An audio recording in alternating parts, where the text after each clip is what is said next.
बिस्मिल्लाहिर्रहमानिर्रहीम। आप देख रहे हैं crime watch with Aamir Mirza. दोस्तों, क्राइम कंट्रोल डिपार्टमेंट की तरफ से पुलिस मुकाबलों का सिलसिला जारी है। मैंने माजी में भी बहुत से पुलिस मुकाबले देखे हैं, कुछ सैकड़ों की तादाद में जो है मेरे कैरियर के दौरान पुलिस मुकाबले हुए हैं। लेकिन मैंने आज से कोई 12-13 साल पहले कुछ ऐसे जुराइम पेशा अफराद थे जिनका पुलिस मुकाबला हुआ, जिनको पुलिस मुकाबले में मारा गया। वो जराइम पेशा अफराद थे जिनके मुतल्लिक जो पुलिस का क्राइटेरिया हुआ करता था, ये उस पर पूरे नहीं उतरते थे। मैं हमेशा अपने पुलिस मुकाबलों के हवाले से जो वीलॉग्स हैं उनमें मैं बताता हूं कि लाहौर पुलिस ने जो क्राइटेरिया पुलिस मुकाबलों का रखा हुआ था, उसमें जो क्रिमिनल्स थे वो हार्ड क्रिमिनल्स थे। उनमें चोरी, डकैती या इस किस्म के जो मुकदमात थे, इनमें मुलव्वस मुल्ज़मान को पुलिस मुकाबलों में नहीं मारा जाता था। और पुलिस मुकाबलों में मारे जाने जो वाले लोग थे, जो जराइम पेशा अफराद थे, उसका तयन इस बात से किया जाता था कि वो लोग, वो जराइम पेशा किसी ने उन डकैती के दौरान कत्ल किया हो, डकैती के दौरान रेप किया हो, उजरती कातिल हों, अगवा बराए तावान की वारदातें की हों और उस मगवी को कत्ल किया हो। तो इन वारदातों में मुलव्वस जो लोग थे उनको पुलिस मुकाबलों में मारा जाता था। 12-13 साल पहले एक ऐसा केस सामने आया जिसमें कोई 4-5 लोगों को, बल्कि भाई थे, वो आपस में कज़न भी थे, कुछ सगे भाई भी थे, उनको पुलिस मुकाबलों में मारा गया। वो सिर्फ कार चोरी की वारदातों में मुलव्वस हुआ करते थे। मेरी एक पुलिस अफसर से बड़ी डिटेल डिस्कशन हुई। उन्होंने बताया कि ये आदी मुजरिम है, ये बार बार जेलों में जाते हैं और जेलों से बाहर आकर यही काम शुरू कर देते हैं दोबारा। लोगों को फाइनेंशियली नुकसान भी पहुंचाते हैं और भी जहां उनके बस में जो कुछ होता है वो लोगों को नुकसान पहुंचाते हैं। तो इस हवाले से अब पिछले कई दिनों से मैं देख रहा था कि बहुत से ऐसे पुलिस मुकाबले भी हैं जो पुलिस के बनाए गए क्राइटेरिया पर उतरते नहीं थे पूरे, और उनको भी पुलिस मुकाबलों में मारा गया है। ये लोग कौन हैं? ये वो लोग हैं जो आदी मुजरिम हैं, जो बार बार गिरफ्तार होकर जेलों में जाते हैं और किसी ना किसी तरीके से मुद्दइयों को डरा धमका कर, गवाहों को डरा धमका कर, कुछ कानूनी दाव पेच खेल के अदालतों से रिहाई हासिल कर लेते हैं। बल्कि आपके साथ मैं शेयर करता हूँ, माजी में जो एक कार चोर गैंग के हवाले से मैंने बताया, उसके साथ मुतल्लिक मैं डिटेल से आपके साथ शेयर करता हूँ। तो ये वो क्रिमिनल्स हैं जो आदी हैं, जो जुराइम को छोड़ नहीं सकते, जो 4 मुकदमों में, 6 मुकदमों में, 10 मुकदमात में, 20 मुकदमात में गिरफ्तार होकर जेलों में जाते हैं, लेकिन वो कुछ महीने जेलों में रहने के बाद दोबारा जमानतों पर बाहर आकर यही काम दोबारा शुरू कर देते हैं। सीसीडी ने गुज़िश्ता कई हफ्तों के दौरान मुकाबले ऐसे की हैं। आदी मुजरिमों के जो मुकाबलों में मारे गए हैं वो भी आदी मुजरिम थे, वो भी अपने जुराइम से तौबा नहीं करते थे, सबक नहीं सीखते थे, जिसकी वजह से उनको भी इस लिस्ट में शामिल किया गया। मैं आपसे बात कर रहा हूं कि आज से कोई 12-13 साल पहले एक लाहौर शहर में गैंग हुआ करता था, शहनशाह कार चोर गैंग। ये सब्ज़ाज़ार का रहायशी था शहनशाह, और ये एक पूरा ख़ानदान जो था ना, ये पूरे का पूरा ख़ानदान, ये कोई 4-5 सगे भाई थे, इसके अलावा कुछ 16 या 18 लोग थे। ये आपस में चचा ताए के बेटे थे और ये सारे ही कार चोरी की वारदातें किया करते थे। ये गैंग इतना ख़तरनाक, इतना खौफनाक और इतना एक्सपर्ट गैंग हुआ करता था। ये मैं आपके साथ शेयर करता हूँ कि अगर फ़र्ज़ करें कि शहनशाह कार चोर जो था, इसने कार चोरी की वारदात की है ना, पोश एरियाज़ में वारदातें करते थे, लोगों के घरों में गैराज के अंदर खड़ी हुई वारदातें, गाड़ियां जो थे ये चोरी किया करते थे। और ऐसी ऐसी संगीन वारदातें सामने आई हैं कि एक किसी पोश एरिया में जो एक बड़ा घर है, बड़ा बेंगलो है, उनके गैराज भी काफ़ी बड़े, 3-3, 4-4 गाड़ियाँ, 5-5 गाड़ियाँ उस गैराज में खड़ी होती थी। और ये वो गैंग था, इसकी इतनी एक्सपर्टी थी कि अगर किसी गैराज में आगे एक गाड़ी लगी हुई है और वो इन्होंने चोरी करनी है, उसके पीछे 2 या 3 गाड़ियाँ लगी हुई हैं, तो ये बड़ी ही कह लें कि अपना सफाई से या बड़ी ही नफासत से ये उस घर में दाखिल होते, उस घर में जो गाड़ियां पीछे खड़ी होती थी उनको बाहर निकालते थे, और जो आगे सबसे गाड़ी खड़ी होती थी, जो इनकी ख्वाहिश होती थी, जो जो इन्होंने चोरी करनी होती थी, वो निकाल कर चोरी कर कर लेकर जाया करते थे। और ये एक रात में एक ही गली में 2-2, 3-3 या 4-4 वारदातें किया करते थे। अच्छा, इस गैंग की एक खासियत ये भी थी कि ये आपस में जो कज़न थे और भाई थे, ये एक दूसरे को कह लें कि एक दूसरे के ऊपर बर्तरी दिखाने के लिए वारदातें किया करते थे। अगर एक भाई या इनका एक कज़न जो है वो किसी इलाके में उसने 2 वारदातें की हैं, एक रात में 2 गाड़ियाँ चोरी करके लाया है, तो वो अपनी बर्तरी दिखाने के लिए या अपने आप को उससे ऊपर दिखाने के लिए इसने अगले ही दिन उसी एरिये में या किसी दूसरे एरिये में जाकर एक ही रात में 3 या 4 गाड़ियाँ चोरी करनी होती थी और ये चोरी करके लाया भी करते थे गाड़ियाँ, और ये गाड़ियाँ सारी इलाका गैर में फ़रोख्त करते थे। मतलब वो चोरों के कपड़े डांगों के गज़ वाला हिसाब होता था कि करोड़ों रुपए मालियत की गाड़ियाँ और चंद लाखों में जो है ये फ़रोख्त कर दिया करते थे। तो शहंशाह जो था वो इस गैंग का सरबराह था, इस ख़ानदान का सरबराह था कह लें, जो इस गैंग को चलाता भी था और जितने भी ताल्लुकात थे, मामलात थे, उसके आगे जहाँ पर वो गाड़ियाँ डिस्पोज़ ऑफ किया करते थे। शहंशाह के बारे में आपको बताऊं, कई मरतबा गिरफ्तार होकर जेल गया। इसके भाई और दीगर कज़न जो हैं वो भी गिरफ्तार हुए, जेलों में जाते थे। थोड़े अरसा गुजरना, चंद माह में ज़मानतें हो जानी इनकी, इन्होंने वापस आ जाना। अब 12-13 साल पहले की बात है कि डिफेंस के इलाके में कार चोरी की वारदातें जो है वो इंतहा को पहुंच चुकी थी। पुलिस अफसरान बड़े परेशान थे। फिर एक दिन ऐसा ही हुआ कि एक हर एरिया में, डिफेंस के एरिया में कोई 3-4 गाड़ियां जो हैं एक ही रात में चोरी हुई। तो उस गाड़ियों जो थी वो कुछ बाअसर लोग थे, कुछ तगड़े लोग थे, उमरा थे, कुछ हसास इदारे के अफसरान भी थे, जहाँ पर ये वारदातें हुई थी। अब पुलिस अफसरान जब मौका विज़िट करने जाते हैं तो उस वक्त उस दौर के जो एसपी सीआईए हुआ करते थे वो उमर विरक हुआ करते थे। तो ये कार चोरी की वारदातों ने नाक में दम कर रखा था, बहुत ज़्यादा वारदातें बढ़ गई थी कार चोरी की, पुलिस अफसरान बहुत परेशान थे। और जब ये 3-4 वारदातें एक ही रात में होती हैं तो पुलिस अफसरान मौके पर विज़िट करने के लिए जाते हैं और जाकर मौका मुलाजा करते हैं। कार चोरी का जो तरीक़ाकार उनको समझ में आया, जो देखा उन्होंने, तो सीआईए के बाज़ अफसरान ने जो एसपी सीआईए उमर विरक थे उनके साथ उन्होंने मीटिंग की, उनको साइड पर ले जाके बताया कि ये तरीक़ाकार जो है कार चोरी का, ये शहंशाह कार चोर गैंग जो है उस गैंग का तरीक़ा वारदात है, वो इस तरीके से वारदातें करते हैं। तो उन दिनों बल्कि शहंशाह जो था वो उसको गिरफ्तार करके जेल भिजवाया हुआ था। तो एसपी सीआईए ने अपने मतहत अफसरान से कहा कि ये शहंशाह को तो अभी कुछ अर्सा पहले ही गिरफ्तार करके जेल भिजवाया था, तो फिर ये नया गैंग कोई हो सकता है जो ऑपरेट कर रहा हो। तो उन्होंने कहा पहले पता करो शहंशाह का कि आया कि वो वाकई जेल में है अभी तक या उसकी ज़मानत हो गई है। तो उसके मुतालिक जब जेल से पता करवाया जाता है तो उसकी ज़मानत तो नहीं हुई थी, लेकिन पता ये लगा कि वो जाली रोपकार पर जेल से रिहा हो गया है और बाहर आकर उसने ये दोबारा वारदातें शुरू की हैं। फिर सीसीटीवी कैमरास की मदद ली गई और भी बहुत सारे वसाइल जो थे और मुखबर्स की इतला ली गई पुलिस ने। तो उन्होंने बताया कि ये वारदातें जो लाहौर शहर में एकदम कार चोरी की बढ़ गई हैं, ये वही गैंग शहंशाह कार चोर गैंग है जो इनमें मुलव्वस है और वो ये वारदातें कर रहा है। जिसके बाद एक आला सतही मीटिंग हुई और उस मीटिंग में ये फैसला किया गया कि इस गैंग का कला कमा किया जाए। ये 16 से 18 एक ही ख़ानदान के गैंग मेंबरान थे जो कि ये वारदातें करते थे, अपनी रविश से बाज ना आते थे। बार बार गिरफ्तार होने के बावजूद जेलों से रिहाई इनको मिल जाती और ये बाहर आकर फिर शहर में उधम मचा कर रखते थे। तो इनके मुतालिक फ़ैसला किया गया कि इनको गिरफ्तार करके अब की बार इनको जेलों में नहीं भिजवाया जाएगा, बल्कि इनके मुतालिक कुछ और ही सोचा गया। पुलिस ने सब्ज़ाज़ार में जहाँ इनकी रिहाइशें थी वहाँ पर रेड किए। ये लोग अपनी ख़ानदान समेत वहाँ से भाग गए और दूसरे शहरों में चले गए। इनके जो घर की ख़वातीन थी उन्होंने अदालतों में रिटें भी की कि हमारे जो लोग हैं, हमारे जो घर वाले हैं, ये शहंशाह और जो दूसरे लोग हैं, इनको पुलिस से जान का ख़तरा है, पुलिस इनको मुकाबलों में मार देगी।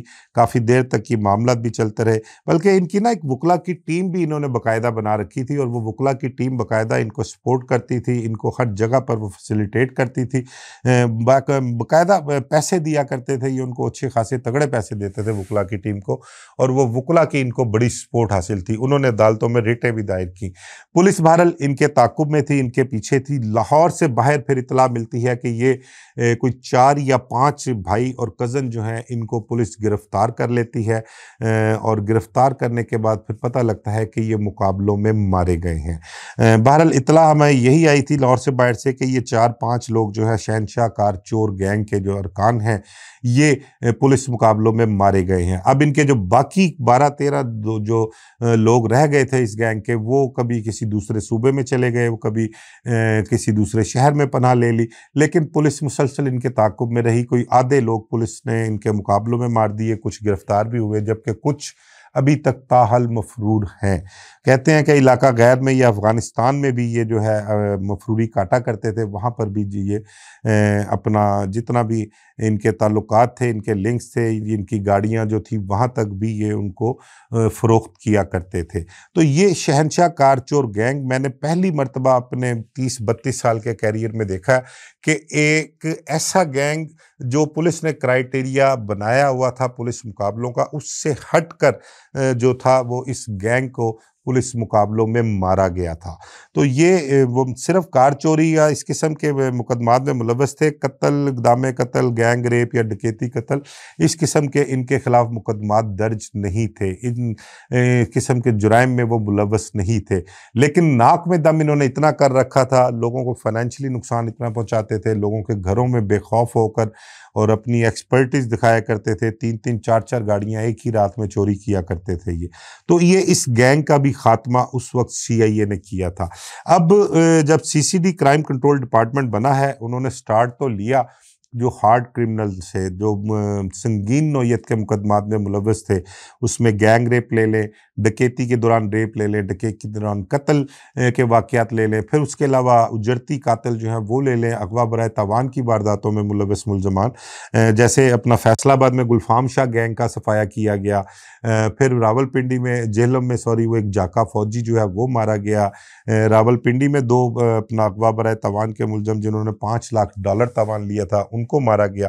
अब पुलिस तकरीबन कोई 250 से ज़ायद 250 की रेंज में लोग जो हैं वो अब तक पुलिस मुकाबलों में मारे जा चुके हैं। तो वो हार्ड क्रिमिनल जो थे पुलिस की ए लिस्ट में जो शामिल थे, उनको पुलिस ने गिरफ्तार किया, उनको निशानदेही के लिए ले जाती रही, उनके साथी छुड़ाने के लिए आते हैं और फिर पता लगता है कि वो अपने ही साथियों की फायरिंग से मारे गए हैं। अब उसके अलावा पुलिस ने एक लिस्ट वो भी तैयार की कि जो आदी मुजरिम है, जिनके मुतल्लक ये कहा जाता है कि ये जुर्म छोड़ नहीं सकते, कई मरतबा गिरफ्तार होकर जेल गए, जेलों से उन्होंने ज़मानतें करवाईं, मुद्दइयों को पेश नहीं होने दिया, गवाहों को पेश नहीं होने दिया, वुकला की टीम के साथ मिलकर उन्होंने कानूनी दाव पेच खोले और ज़मानतें करवा के बाहर आकर वो दोबारा जो है वो उन्होंने चोरियां, डकैतियां और दीगर संगीन नौयत की वारदातें शुरू कर दी। तो अब मैं देख रहा था कि पिछले दिनों लाहौर शहर में ही एक अपना फजलुर रहमान उर्फ फजलू और उसका बेटा वो पुलिस मुकाबले में मारे गए। ये भी आदी मुजरिम थे, इनके खिलाफ भी कहते हैं कि 100 के करीब मुकदमा दर्ज थे। और फजलू जो था ये इसने पहले बाकायदा गैंग बनाया हुआ था और उस गैंग के साथ मिलकर वारदातें करता था, गिरफ्तार होकर 2-3 मरतबा जेल भी किया, जेल से बाहर आया और लास्ट टाइम जब ये बाहर आया तो बाहर आकर इसने अपने एक बेटे को अपने साथ मिलाया और उसको साथ मिलाकर वारदातें करनी शुरू कर दी उसने। अब उसको बेटे को साथ मिलाकर वारदातें करने का मकसद ये पता लगा था कि एक तो जो अपना साथियों को हिस्सा देना पड़ता था वो हिस्सा जो है वो घर में ही रहता था और दूसरा ये भी था कि अगर कोई साथी पकड़ा जाए तो वो मुखबरी नहीं करता था तफ्तीश के दौरान, फजलू को या किसी को पकड़वाने की वो हिम्मत नहीं करता था। ये कह लें कि बाप बेटा थे, आपस में ही थे और एक दूसरे के वो कह लें कि खैर ख्वाह भी थे और एक दूसरे को बचाने के लिए कोशिशें भी करते थे और पुलिस की सख्तियाँ भी झेल सकते थे। फिर उसके अलावा अभी फैसलाबाद में 3 लोग मारे गए हैं, उसमें ओड गैंग के 3 लोग बड़े ख़तरनाक थे, इनके खिलाफ भी 100 के करीब मुकदमा दर्ज थे। संगीन नौयत की वारदातें थी, डकैतियाँ थी, चोरियाँ थी और पुलिस मुकाबले थे, डकैतियों के दौरान लोगों को ज़ख्मी करने के वाक़यात थे। तो इन 3 लोगों को भी पुलिस ने मुकाबले में मारा। इसी तरह शेखुपुरा में 2 लोगों को मारा गया, लाहौर में कोई 4-5 लोगों को इसी तरह मारा गया जो आदी मुजरिम थे और उनके खिलाफ भी कार्रवाइयाँ जो है वो जारी रहीं। इसी तरह मेरी बल्कि आपको बताऊं कि एक पुलिस अफसर से बात हो रही थी, क्राइम कंट्रोल डिपार्टमेंट के ही अफसर हैं, उनके साथ मेरी डिस्कशन हो रही थी। तो उनका कहना था कि ये लाहौर शहर में जब से ये लाहौर सॉरी पंजाब में जब से क्राइम कंट्रोल डिपार्टमेंट का फ़ाल किया है, तब से लेके अब तक जो उन्होंने एग्रेसिव ली जुराइम पेशा अफराद के खिलाफ कार्रवाइयाँ की हैं, पुलिस एनकाउंटर्स की हैं, उसके नतीजे में फौरी तौर पर तो ये बात देखने में आई है कि जुराइम में जो है वो काफ़ी कमी वाक़या हुई है। और इसके अलावा जो जुराइम पेशा अफराद हैं वो या तो अपना सूबा छोड़ गए हुए हैं, या वो बिल्कुल ही अंडरग्राउंड हो गए हैं, या उन्होंने कह लें कि वारदातें छोड़ दी हैं। इसके अलावा जो बदमाशी कल्चर था उसमें भी बहुत फ़र्क पड़ा है। बड़े बड़े बदमाश जो थे वो अपनी अपनी खुडों में घुस गए हुए हैं, और अपने मुख्तलिफ़ ज़राए से मुख्तलिफ़ तरीक़ों से अपनी माफ़ी तलाफ़ी के लिए या उस कैटेगरी में उस लिस्ट में नाम ना आने के लिए कोशिशें भी उन्होंने बहुत की हैं। और उन्होंने पुलिस अफसरान को मुख्तलिफ़ पॉलिटिकल अफराद के ज़रिए इस चीज़ की श्योरिटी भी दी है कि हम काफ़ी अरसा हो गया बिल्कुल अपना सिर छुपा कर अपना वक्त गुजार रहे हैं, और आगे मुस्तकबिल में अगर हमारे ख़िलाफ़ कोई ऐसी शिकायत हो या हम कोई ऐसा इक़दाम करें तो बेशक हमें स्पेयर ना कीजिएगा। तो बहुत से अफराद जो हैं वो सूबा बदर भी हो गए हैं, कुछ अफ़गानिस्तान भी भाग गए हैं, कुछ कराची चले गए हैं। लेकिन क्राइम कंट्रोल डिपार्टमेंट के जो अफसरान हैं उनके पास अगर किसी दूसरे सूबे में जो जुराइम पेशा अफराद यहाँ के पंजाब के मौजूद हैं उसकी इंफॉर्मेशन आती है तो वो उनके ताक़ुब में भी हैं, उनकी गिरफ्तारियों के लिए भी वो कोशिशें कर रहे हैं। मोस्टली ज़्यादातर वीलॉग्स जितने भी मैंने क्राइम सीसीडी के हवाले से, उनके पुलिस मुकाबलों के हवाले से किए हैं, और भी बहुत से लोग जो हैं वो इस हवाले से वीलॉग्स कर रहे हैं, या जो भी खबरें सोशल मीडिया पर चल रही हैं उस हवाले से अगर देखा जाए तो बहुत से एक बड़ा तबका जो है माशरे में हमारे पंजाब का बहुत ज़्यादा लोग बड़ी तादाद में है जो क्राइम कंट्रोल डिपार्टमेंट के इस इक़दाम को सराह रहे हैं। उनका कहना है कि क्राइम कंट्रोल डिपार्टमेंट ही है जो पंजाब में अमन ला सकता है, जुराइम में कमी ला सकता है, और ये अपना टेम्परामेंट इसी तरह रखेंगे तो जुराइम पेशा अफराद पर इनकी धाक बैठी रहेगी, और वो जुराइम करने से पहले सोचेंगे ज़रूर कि अगर हम सीसीडी के काबू आ गए तो हमारा अंजाम वही है जो 200-250 लोगों का अंजाम हुआ है। तो पुलिस अफसर से जो मेरी डिस्कशन चल रही थी उनका कहना यही था कि हमारी कोशिश यही है, बल्कि वज़ीर आला पंजाब मरीम नवाज़ का विज़न जो है वो यही है कि पंजाब जो है वो क्राइम फ्री होना चाहिए। तो उस हवाले से हम अपनी कोशिशें जारी रखे हुए हैं, और सुहेल ज़फ़र चट्ठा जो एडिशनल आईजी हैं उनकी भी यही कोशिश है कि सीसीडी जो है वो अपनी बिल्कुल बिला तफरीक कार्रवाइयाँ जारी रखे, करप्शन को इस डिपार्टमेंट को करप्शन से पाक रखा जाए, और कोई ऐसा वाक़या पेश ना आए जिसमें ये कहा जाए कि क्राइम कंट्रोल डिपार्टमेंट ने फलां शख्स को गलत मारा है, किसी को पैसे लेके मारा है, या किसी मफाद या मकसद की खातिर मारा है। तो वो बिल्कुल शफाफ तरीके से जुराइम पेशा अफराद के ख़िलाफ़ कार्रवाइयों में जो है वो सीरियस हैं और हो भी रही हैं, और इस हवाले से अवाम की जो पजीराई है वो भी सीसीडी के लिए बहुत ज़्यादा है। इस पे सवाल भी उठ रहे हैं, लोग बातें भी कर रहे हैं और उनको तनकीद का भी निशाना बना रहे हैं, लेकिन ये एक मखसूस तबका है, बहुत माइनर से लोग हैं जो इसको तनकीद का निशाना बना रहे हैं, लेकिन बड़े पैमाने पर क्राइम कंट्रोल डिपार्टमेंट को पजीराई मिल रही है। और सीसीडी के जो अफसरान हैं उनका कहना ये है कि अब हमने एक जो एग्रेसिवली और डेस्परेट होकर जुराइम पेशा के अफराद कार्रवाइयाँ शुरू की हैं, हमें इन कार्रवाइयों को बरकरार रखना पड़ेगा, अपने स्टेटस को या अपने इस मोराल को हमें इसी तरह से बुलंद रखना पड़ेगा, तब ही जाकर जुराइम पेशा अफराद जो हैं वो पंजाब छोड़ देंगे या वो जुराइम छोड़ देंगे। बहुत से लोगों को आपने देखा कि वो सोशल मीडिया पर कुरान पाक हाथों में लिए मसाजिद में जाकर जुराइम से तौबा भी कर रहे हैं। बहुत बड़े बड़े टिकटॉकर जो खुद को बड़ा बदमाश और बड़ा बाअसर समझते थे, उनकी भी तौबा ताइब आपने देखी है। तो बस मकसद ये है कि पंजाब के शहरी, बल्कि इस पूरे मुल्क के शहरी जो हैं वो उनको ऐसा महसूस होना चाहिए कि वो रात को वक्त भी अपने घरों से बाहर निकलें तो उनके अंदर एहसास तहफ़्फ़ुज़ होना चाहिए। उनको ये डर खौफ नहीं होना चाहिए कि हम घर से बाहर निकलेंगे तो पता नहीं सही सलामत वापस घर भी पहुँचेंगे या नहीं, हमें कोई जानी या माली नुकसान जो है वो जुराइम पेशा अफराद पहुँचाएँगे। तो इस हवाले से मेरे जहन में था ये मामला, ख़ासकर ये शहंशाह कार चोर गैंग जिसको पुलिस मुकाबलों में मारा गया, वो मैंने आपके साथ शेयर करना था। और जो प्लस अब सीसीडी की जो लाए-अमल उन्होंने इख्तियार किया है जुराइम पेशा और आदी मुजरिमों के हवाले से, तो वो उसको पजीराई भी मिल रही है और अवाम में जो है वो सीसीडी की खासी मकबूलियत भी है। अब देखना ये है कि इस मकबूलियत, इस पजीराई को सीसीडी कब तक जो है वो साथ लेकर चलती है और इसको बिल्कुल अपडेट रखती है, और मुस्तकिल तौर पर जो है वो अवाम की पजीराई उसके साथ रहेगी, या आगे मुस्तकबिल में इनके हालात भी चेंज होंगे। मुझे इजाज़त दीजिए। अल्लाह हाफ़िज़।